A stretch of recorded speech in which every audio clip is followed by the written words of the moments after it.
ꯃꯌꯥꯝꯒꯤ ꯅꯨꯡꯉꯥꯏꯅꯕꯒꯤꯗꯃꯛ ꯂꯩꯖꯔꯤꯕ ꯃꯈꯜ ꯃꯊꯦꯜ ꯃꯅꯤꯄꯨꯔ ꯆꯦꯅꯦꯜꯅ ꯃꯌꯥꯝꯕꯨ ꯏꯀꯣꯛꯅꯣꯅ ꯈꯣꯏꯔꯨꯝꯖꯔꯤ ꯉꯁꯤꯁꯨ ꯃꯌꯥꯝꯒꯤ ꯅꯨꯡꯉꯥꯏꯅꯕꯒꯤꯗꯃꯛ ꯃꯃꯥꯡꯗ ꯇꯥꯍꯟꯖꯈꯤꯕ ꯃꯅꯤꯄꯨꯔꯤ ꯍꯥꯔꯥ ꯁ꯭ꯇꯣꯔꯤ ꯂꯥꯏꯖꯤꯡ ꯂꯦꯝꯕꯤ ꯍꯥꯏꯔꯤꯕ ꯋꯥꯔꯤ ꯑꯗꯨꯒꯤ ꯑꯍꯨꯝꯁꯨꯕ ꯑꯔꯣꯏꯕ ꯇꯥꯡꯀꯛ ꯃꯌꯥꯝꯗ ꯈꯨꯗꯣꯜ ꯇꯝꯖꯔꯤ ꯃꯃꯥꯡꯒꯤ ꯇꯥꯡꯀꯛꯇ ꯃꯌꯥꯝꯅ ꯇꯥꯕꯤꯈ꯭ꯔꯦ ꯂꯩꯀꯥꯏ ꯑꯃꯗ ꯂꯩꯕ ꯁꯅꯥꯍꯟꯕꯤ ꯑꯃꯗꯤ ꯄꯤꯕꯥꯍꯟꯒꯤ ꯃꯆꯥ ꯄꯥꯔꯤꯗꯨ ꯂꯥꯏ ꯑꯣꯛꯅꯕꯗꯒꯤ ꯑꯃꯥꯏꯕꯤ ꯂꯥꯏꯖꯤꯡ ꯂꯦꯝꯕꯤꯅ ꯂꯥꯏ ꯈꯣꯏꯔꯝꯗꯨꯅ ꯐꯍꯟꯈꯤꯕ ꯑꯃꯗꯤ ꯃꯈꯥ ꯇꯥꯅ ꯂꯥꯏ ꯐꯠꯇꯕ ꯉꯥꯛꯊꯣꯛꯅꯅꯕ ꯂꯥꯏ ꯈꯣꯏꯔꯝꯅꯕ ꯑꯃꯥꯏꯕꯤ ꯂꯥꯏꯖꯤꯡ ꯂꯦꯝꯕꯤꯅ ꯁꯤꯜ ꯂꯥꯡꯕꯒꯤ ꯃꯇꯥꯡ ꯑꯗꯨ ꯃꯌꯥꯝꯅ ꯇꯥꯕꯤꯈ꯭ꯔꯦ ꯃꯁꯤꯒꯤ ꯃꯈꯥ ꯇꯥꯔꯛꯄ ꯁꯔꯨꯛꯇꯨ ꯃꯌꯥꯝ ꯄꯨꯟꯅ ꯇꯥꯃꯤꯟꯅꯔꯁꯤ ꯑꯁꯨꯝꯅ ꯁꯦꯝꯕ ꯁꯥꯕ ꯂꯣꯏꯔꯗꯨꯅ ꯂꯥꯏ ꯈꯣꯏꯔꯝꯕ ꯍꯧꯔꯛꯏ ꯑꯗꯨꯗꯒꯤ ꯉꯁꯥꯏꯗꯒꯤ ꯃꯁꯥ ꯉꯝꯗꯦ ꯍꯥꯏꯗꯨꯅ ꯐꯃꯨꯡꯗ ꯎꯏꯔꯨꯝ ꯁꯥꯔꯨꯝ ꯍꯤꯞꯇꯨꯅ ꯂꯩꯔꯤꯕꯤ ꯇꯃꯨꯒꯤ ꯃꯁꯥꯗ ꯏꯐꯥ ꯐꯥꯖꯤꯟꯕꯗꯧꯅ ꯇꯧꯔꯛꯏ ꯃꯪꯒꯦꯝ ꯍꯥꯒꯦꯝꯅꯕꯒꯨꯝ ꯃꯥꯒꯤ ꯃꯅꯥꯛꯇ ꯃꯨꯁꯤꯟ ꯃꯨꯕ ꯑꯃ ꯆꯪꯉꯛꯏ ꯇꯃꯨꯗꯣ ꯑꯗꯨ ꯎꯕꯗ ꯃꯁꯥꯗꯣ ꯍꯨꯃꯥꯡ ꯀꯥꯔꯛꯏ ꯂꯥꯎꯕꯁꯨ ꯉꯝꯗꯦ ꯃꯥꯅ ꯂꯥꯎꯔꯕꯁꯨ ꯃꯈꯣꯜ ꯑꯃꯠꯇ ꯊꯣꯛꯂꯝꯗꯦ ꯁꯣꯝꯗ ꯂꯥꯏꯖꯤꯡ ꯂꯦꯝꯕꯤꯗꯣ ꯃꯃꯥꯡꯗ ꯊꯥꯔꯤꯕ ꯃꯩ ꯑꯗꯨꯗꯒꯤ ꯑꯃꯨꯕ ꯃꯩꯈꯨ ꯀꯌꯥ ꯑꯃ ꯄꯥꯏꯊꯣꯔꯛꯏ ꯁꯣꯝꯗꯁꯨ ꯇꯃꯨꯗꯣ ꯂꯥꯏꯃꯨꯁꯤꯡ ꯑꯗꯨꯅ ꯃꯍꯥꯛꯄꯨ ꯅꯝꯃꯒ ꯍꯥꯠꯅꯅꯕ ꯍꯣꯠꯅꯔꯛꯏ ꯃꯥꯒꯤ ꯆꯦꯡ ꯂꯩꯕ ꯍꯥꯏꯕꯗꯨꯅꯤ ꯃꯍꯥꯛꯀꯤ ꯃꯆꯥꯅꯨꯄꯤꯅ ꯃꯍꯥꯛꯄꯨ ꯍꯧꯗꯣꯔꯛꯈꯤ ꯑꯁꯨꯝꯅ ꯃꯆꯥꯅꯨꯄꯤꯅ ꯍꯧꯗꯣꯔꯛꯄ ꯑꯁꯤꯗ ꯇꯃꯨꯗꯣ ꯒ꯭ꯌꯥꯟ ꯇꯥꯔꯛꯏ ꯃꯥꯅ ꯒ꯭ꯌꯥꯟ ꯇꯥꯔꯛꯄ ꯃꯇꯝꯗ ꯃꯁꯥ ꯄꯨꯝꯕ ꯍꯨꯃꯥꯡ ꯉꯥꯛꯇ ꯉꯥꯏꯔꯝꯃꯤ ꯃꯆꯥꯅꯨꯄꯤ ꯑꯗꯨꯅ ꯀꯩꯗꯧꯔꯒꯦ ꯏꯃꯥ ꯉꯁꯥꯏꯗꯒꯤ ꯇꯨꯝꯈꯤꯕꯗꯒꯤ ꯍꯧꯒꯠꯂꯛꯇꯦ ꯍꯥꯏꯗꯨꯅ ꯍꯧꯗꯣꯛꯄ ꯂꯥꯛꯄꯅꯤ ꯃꯗꯨꯗ ꯇꯃꯨꯅ ꯏꯁꯥꯁꯦ ꯈꯔ ꯉꯝꯗꯕꯁꯤꯗ ꯑꯩꯗꯤ ꯇꯨꯝꯊꯔꯨꯔꯕ ꯃꯥꯜꯂꯤ ꯑꯁꯤ ꯍꯥꯏꯗꯨꯅ ꯋꯥ ꯂꯣꯠꯂꯤ ꯃꯉꯣꯟꯗ ꯇꯧꯔꯤꯕꯁꯤꯡ ꯑꯗꯨꯗꯤ ꯑꯃꯠꯇ ꯍꯥꯏꯗꯣꯛꯂꯝꯗꯦ ꯁꯣꯝꯗ ꯂꯥꯏꯖꯤꯡ ꯂꯦꯝꯕꯤꯗꯨ ꯂꯥꯏ ꯈꯣꯏꯔꯝꯕ ꯂꯣꯏꯔꯛꯏ ꯑꯗꯨꯒ ꯑꯁꯨꯝꯅ ꯍꯥꯏꯔꯛꯏ ꯍꯧꯖꯤꯛꯇꯤ ꯀꯩꯁꯨ ꯇꯧꯔꯔꯣꯏ ꯅꯈꯣꯏꯒꯤ ꯌꯦꯅꯈꯥꯗ ꯐꯨꯝꯂꯤꯕ ꯄꯣꯠꯇꯣ ꯄꯨꯊꯣꯛꯑꯒ ꯊꯣꯡꯒꯥꯜ ꯋꯥꯡꯃꯗ ꯃꯩ ꯊꯥꯗꯣꯛꯎ ꯑꯁꯤ ꯍꯥꯏꯅ ꯂꯥꯏꯖꯤꯡ ꯂꯦꯝꯕꯤꯅ ꯍꯥꯏꯔꯛꯏ ꯑꯁꯨꯝꯅ ꯇꯧꯗꯨꯅ ꯂꯥꯏ ꯈꯣꯏꯔꯝꯕꯁꯨ ꯂꯣꯏꯈ꯭ꯔꯦ ꯄꯤꯕꯥꯍꯟ ꯍꯣꯏꯁꯨ ꯃꯌꯨꯝꯗ ꯍꯟꯈ꯭ꯔꯦ ꯁꯣꯝꯗꯅ ꯃꯤꯃꯤꯆꯥꯗꯣ ꯃꯁꯥꯗ ꯅꯤꯡꯖꯤꯡ ꯃꯥꯡꯖꯤꯡ ꯇꯧꯏ ꯍꯥꯏꯗꯨꯅ ꯂꯩꯔꯤ ꯀꯔꯤꯅꯣ ꯉꯁꯤꯁꯤꯕꯨ ꯑꯩꯉꯣꯟꯗ ꯐꯥꯎꯔꯤꯁꯤꯕꯣ ꯄꯥꯝꯕꯣꯝꯁꯤꯅ ꯃꯔꯣꯜ ꯑꯃ ꯆꯣꯡꯉꯤꯕꯅꯤ ꯀꯔꯤꯕꯨ ꯊꯣꯛꯑꯗꯨꯅ ꯇꯧꯔꯤꯁꯤꯕꯣ ꯑꯁꯨꯝꯅ ꯃꯁꯥꯗꯣ ꯂꯩꯇꯥꯐꯝ ꯈꯪꯗꯦ ꯑꯁꯨꯝꯅ ꯑꯁꯨꯝ ꯍꯧꯈꯤꯕꯅ ꯅꯨꯃꯤꯗꯥꯡꯒꯤ ꯃꯇꯝ ꯑꯣꯏꯔꯛꯂꯤ ꯑꯣꯀꯦꯟꯗꯣ ꯑꯔꯥꯞꯄꯗ ꯊꯕꯛ ꯑꯃ ꯆꯠꯂꯨꯕꯗꯒꯤ ꯍꯜꯂꯛꯂꯝꯃꯤ ꯃꯥꯅ ꯍꯜꯂꯛꯄꯗ ꯌꯥꯝꯅ ꯊꯦꯡꯕꯗꯤ ꯅꯠꯇꯦ ꯅꯨꯃꯤꯗꯥꯡꯒꯤ ꯄꯨꯡ 9 ꯇꯥꯕꯗ ꯃꯉꯥꯏꯔꯤ ꯃꯥꯅ ꯑꯁꯨꯝ ꯂꯥꯛꯄꯗ ꯈꯨꯜꯒꯤ ꯄꯨꯈ꯭ꯔꯤ ꯃꯆꯥ ꯑꯗꯣ ꯌꯧꯔꯛꯂꯤ ꯃꯥꯅ ꯍꯦꯛ ꯌꯧꯔꯛꯄꯒ ꯄꯨꯈ꯭ꯔꯤ ꯑꯗꯨꯗ ꯃꯤ ꯑꯃꯅ ꯏꯁꯤꯡ ꯁꯣꯛꯄꯒꯨꯝ ꯏꯔꯨꯖꯕꯒꯨꯝ ꯇꯧꯕ ꯑꯗꯣ ꯇꯥꯔꯤ ꯑꯣꯀꯦꯟꯒꯤ ꯋꯥꯈꯜꯗ ꯀꯔꯤꯅꯣ ꯍꯧꯖꯤꯛ ꯅꯨꯃꯤꯗꯥꯡꯁꯤꯗꯕꯨ ꯄꯨꯈ꯭ꯔꯤꯁꯤꯗ ꯀꯅꯥꯕꯨ ꯑꯣꯏꯔꯤꯒꯕ ꯑꯗꯨꯒ ꯄꯨꯈ꯭ꯔꯤꯁꯤꯗꯗꯤ ꯀꯅꯥ ꯑꯃꯠꯇꯅ ꯏꯔꯨꯖꯁꯤꯟꯗꯗꯤ ꯑꯁꯤ ꯈꯜꯗꯨꯅ ꯉꯥꯏꯍꯥꯛ ꯂꯦꯞꯇꯨꯅ ꯂꯩꯔꯤ ꯑꯁꯨꯝꯅ ꯂꯩꯔꯝꯕꯗꯒꯤ ꯉꯔꯥꯡꯒꯤ ꯃꯈꯣꯏꯒꯤ ꯁꯨꯃꯥꯡꯗ ꯇꯧꯈꯤꯕꯗꯣ ꯈꯪꯅꯤꯡ ꯅꯤꯡꯁꯤꯡꯂꯛꯏ ꯑꯁꯤ ꯅꯤꯡꯁꯤꯡꯂꯛꯄꯗ ꯃꯁꯥꯗꯣ ꯇꯨ ꯆꯨꯡꯉꯤ ꯑꯁꯨꯝꯅ ꯈꯜꯂꯛꯄꯁꯤꯗ ꯆꯠꯀꯦ ꯍꯥꯏꯗꯨꯅ ꯃꯈꯣꯡ ꯊꯥꯡꯕ ꯍꯧꯔꯛꯏ ꯑꯁꯨꯝꯅ ꯃꯍꯥꯛꯅ ꯆꯠꯈꯤꯒꯦ ꯇꯧꯕꯗ ꯄꯨꯈ꯭ꯔꯤꯔꯣꯝꯗꯒꯤ ꯃꯥꯒꯤ ꯅꯨꯄꯤꯒꯤ ꯈꯣꯟꯖꯦꯜꯗ ꯀꯧꯔꯛꯏ ꯇꯥꯕꯤꯔꯤꯕ꯭ꯔꯣ ꯁꯣꯝꯗ ꯑꯃꯨꯛꯇ ꯂꯥꯛꯑꯣ ꯑꯩ ꯏꯁꯤꯡ ꯁꯣꯛꯑꯝꯕꯅꯦ ꯏꯊꯟꯇ ꯍꯟꯕ ꯅꯨꯡꯉꯥꯏꯇ꯭ꯔꯦ ꯑꯁꯣꯝꯅ ꯍꯥꯏꯔꯛꯄ ꯑꯁꯤꯗ ꯑꯣꯀꯦꯟꯗꯣ ꯃꯃꯥꯏꯗꯣ ꯐꯠ ꯂꯥꯎꯅ ꯄꯨꯈ꯭ꯔꯤꯔꯣꯝꯗ ꯑꯣꯟꯊꯣꯔꯛꯏ ꯃꯗꯨꯗ ꯎꯔꯦ ꯍꯧꯖꯤꯛꯇꯤ ꯃꯈꯣꯡꯅ ꯂꯩꯕꯥꯛ ꯊꯦꯡꯗꯅ ꯃꯨꯁꯤꯟ ꯃꯨꯕ ꯑꯃ ꯄꯥꯏꯕꯗꯣ ꯑꯗꯨ ꯎꯕꯗ ꯑꯣꯀꯦꯟꯗꯣ ꯂꯥꯎꯕꯁꯨ ꯉꯝꯗ꯭ꯔꯤ ꯂꯦꯞꯄꯤꯕ ꯃꯐꯝ ꯑꯗꯨꯗꯒꯤ ꯃꯁꯤ ꯂꯦꯡꯕ ꯐꯥꯎꯕ ꯉꯝꯗ꯭ꯔꯤ ꯃꯁꯤꯗꯒꯤ ꯑꯃꯨꯕꯗꯣ ꯑꯃꯨꯛ ꯃꯥꯡꯈ꯭ꯔꯦ ꯑꯁꯨꯝꯅ ꯑꯃꯨꯛ ꯃꯥꯡꯈꯤꯕ ꯑꯁꯤꯗꯗꯤ ꯑꯣꯀꯦꯟꯗꯣ ꯉꯁꯥꯏꯗꯒꯤ ꯃꯁꯤ ꯂꯦꯡꯕ ꯉꯝꯂꯝꯗꯕꯗꯣ ꯉꯝꯂꯤ ꯃꯁꯤꯗꯒꯤ ꯃꯃꯥꯏꯗꯣ ꯃꯌꯨꯝ ꯆꯠꯀꯦ ꯍꯥꯏꯗꯨꯅ ꯑꯣꯟꯊꯣꯔꯛꯄꯗ ꯃꯥꯒꯤ ꯃꯅꯥꯛ ꯑꯗꯨꯗ ꯑꯃꯨꯕ ꯑꯗꯨꯅ ꯑꯃꯨꯛ ꯂꯦꯞꯄꯒ ꯂꯩꯔꯝꯃꯤ ꯑꯗꯨꯝꯅ ꯂꯩꯔꯝꯕ ꯑꯗꯨꯗ ꯑꯣꯀꯦꯟꯗꯣ ꯃꯅꯤꯡ ꯈꯔ ꯍꯜꯂꯤ ꯑꯗꯨꯋꯥꯏꯗ ꯌꯨꯝ ꯑꯃ ꯑꯅꯤꯕꯨꯗꯤ ꯇꯥꯏ ꯌꯨꯝ ꯇꯥꯔꯕꯁꯨ ꯃꯤꯗꯤ ꯑꯃꯠꯇ ꯃꯄꯥꯟꯗ ꯊꯣꯛꯅꯗꯦ ꯈꯨꯜꯁꯤꯗ ꯇꯧꯔꯛꯏꯕ ꯑꯀꯤꯕ ꯃꯌꯥꯝꯁꯤꯅ ꯑꯣꯀꯦꯟꯗꯣ ꯑꯗꯨꯋꯥꯏꯗ ꯇꯥꯔꯤꯕ ꯌꯨꯝ ꯑꯗꯨꯗ ꯆꯦꯟꯁꯤꯟꯅꯅꯕ ꯇꯧꯔꯛꯏ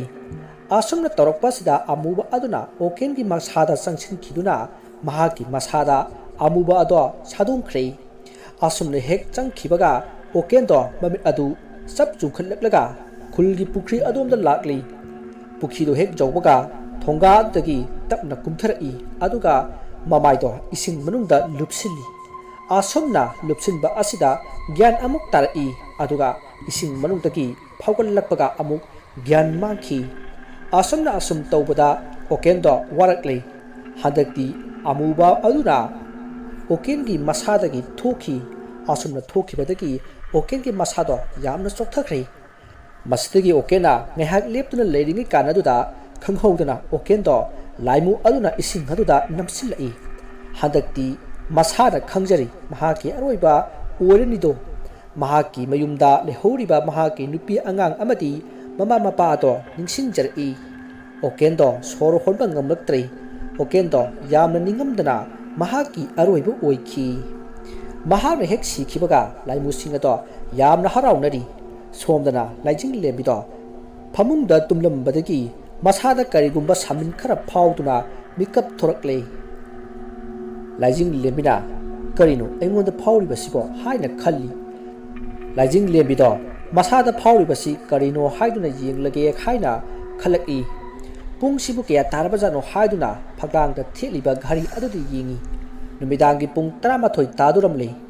लाइजिंग लेबिदो महाकी ममा अमदी मयाम्बा तुंखरा हाइदुना येंगी ममा अमदी मयाम्बा तुंखरे खंगलदुना लार्टेन अमा पाइदुना महाकी लाइसंग अदुदा लाई लाइसंग यौदुना लाइबक अहुमलक कटली अदुगा लाइसंग मनुंग अदुदा फमथदुना मचिंदगी लेवा अमा सोंदुना येंबा होरई मरुदा उरे हौजिक्ति मागे मिटमांगदा ओकेना वाना इसिंग अदुदा सीबा अदो लाइजिंग लेबिदो ममित उसिना ममितगी मपिसु तारई मचिंदसु सोंजरी कका Oaken ngасidi nangi aroiba oirabako idumsa amati piba angangduna kanada sindaramliba asi haiduna mapi tarkli amuksu ure amuba mayamna haraunaribado asumna urubada mahaki thamoida asumna khalai kanana bu tawriba janone asuk phattaba thabaksibo misakse kanano khangdoktaba yaroi asi khallaga mamito pangthorai aduga koyeng jengamaga amuk mamito isinduna misak ado kanano haiduna jengai Maroda उरे हौजिक्ति मसन मना थादोकगा खोंग्राई चंदुना ममित अदुना इरंग lung मखै लैरिबा अदो लांजिंग lamina इने लिगलाई नंग ओइरेको खुल असिबु नंग ओलिबा फै नंग खुल असिबु मांगहन नब तौरबनिना अइनसु खुल असिबु कनगनी अदुगा लाइजिंग लेम्बी अइना ngमेदना इने लिगलाई नंगी फत्तब खुदिन अइना मांगहनगनी नंग ngमेदना लाइजिंग लेम्बी अइगी थवाई लो आसी हाइना वाखलदा खल्ली लाइजिंग लेम्बिदो हायेंदगी गारिगुंबा खरा तौरगे खनख्रै सोमदना मिमिसा होगी युमदनी मिमिचादो हौजिक मपुरोइबा हल्लक्तबा अदुदा पाखलई मिमिचाना मनेबोक अमदी मकुपोक हौदोक्तुना मपुरोइबा हल्लक्ति हाइना हाइरी ओकेनगी ममागा मपागसु पाखतपा फावी ममाना मोइ बाबुंग कमाइना तौदुनो हौजिक फावबा नचानुपा हल्लक्ति हाइसिबो मपा अदुना आइ ngaikho maba hayeng phau yengasi thengak pasida mamanabagi mayumda leiramba sumayai asomna haiduna mamau nupi busu themjinbiri somdasu liklai to ngasaidagi lai sanaribani layam singna oken ge thawai ado puduna lakle aduga liklai ge manakta oken ge thawai do thammi maruda oken do yamna sauna liklai da haidi asok namna phattabi nangbu miro nangsu aina siriba sugumna sibu oyu asopna law khongtu sairi liklai do yam usitna noi aduga hairi haujikti nangse aigi khut chalabani aina tawningbada tawgani asi hairaga khakna noi oken gi thawai di ningam dabaga sauningbaga punbuna yamna sauna yengli asumna tawduna liklai su lai sanaba do loisinki asumna ahing se hoki no ngalamdai gi matamni tamudo masado tumthaba yaraktrei mathanta khanjai masigi pibahan hoigi imungsi ngarangdi kaisu tawdaba mali ngarangdi yumda sul leiba udi numidang wairamgi matamda halaklaga thongal wamada karino amasu maiga tharibaduna aina chinariba che sumbatare asamna khalduna leiringai kada nongsu mapung phana ngalaklei tamudo masa mau sengdoktuna imungi mida kariyamata hairamdana liklai hoigi yumda lai ngasidi liklai su ngantana hogatuna yumgi thabak tawduna leirami tamu changakpa ubaduda kai leire ngantana imagi sida lakpasidi ase mangol samdane kakhalau asi haiduna mangol da kakhatuna phaminnari aduga tamuna magi mangda tawkhiba singado haigi hek tawbaga liklai gi nupa thurakli liklai gi nupa tamu ubada ibema nang laibra tamusu laiye haina khumi liklai ki nupa do liklai do won sinduna aya swai phau da thoki ge haiduna thonga rom da thoki liklai ki nupa na hek thoki baga tamu do mangon da tawri ba sing do liklai da tamki liklai su tamu gi wa ado tabada tamu da tawr i ba si laijing le mena oiram ka tra haina chingrakli liklai na ngai kho ai kana no haiba do yingbi ge haiduna magi laisana pham ka adom da pusin ki liklai na pham thaduna mamit usinduna laiwa sonduna jengak padadi matum madu da uri laijing limbi ki sakta masi hek ubaga mamit pangthor i mamit hek pangthok paga tamuda mana uri bado hairi wa adu tabada tamudo laijing limbi da karigumba khara tawningli tamuna liklai da laijing limbi ki mathak da karigumba khara tawsi haiduna liklai da hairi liklai na ngai kho nang hojik jakhiroi nang su mana torakpagi nasadu su yadri nasado pharaba kanda tawsi haina liklai na hairi somdana oken hoigi yumdana ayuk aduda khul nupa ama chelaktuna ine haiduna yamna pakhana kauri mana kaurapado tabada oken gi mama ado thori memi sa su thori nupa aduna taw kendo khulgi pukhida siduna lehore haiduna pautami wa adu tabada memi sa do angau bigum khulgi pukhi tamna chenki mana chelakpada uri khulgi pukhi manakta taduna mayamna question duna leiribado memicha mayamdu inthok mapu roibana siduna leiriba manak tamna chingsinduna kapli atwaida leiriba sing aduna hainai kanana bu thinaribano maduda nupi amana hairi aigi icha nupina ayuki sijindanaba ising sokpa chatpada thingnarakpani icha nupi dudi kiruna yumda chelai aina kaidorage na hangbada khulgi pukhida mi asiba ma lehore na haibaduda khulmiga laiba sidi nupi amana amu aidi asiba se ubada yamna kijai mamai sisu musinmui khulse lai phataba sanaba yauriye asumna oken gi asiba hakjang do mayumda puraktuna poloi na batawri oken gi imung manungi mi singdi thamoi sokna kapnari asumna leineringi kana sida nongsu mangsilakli ngasai makai karisu tarom dabado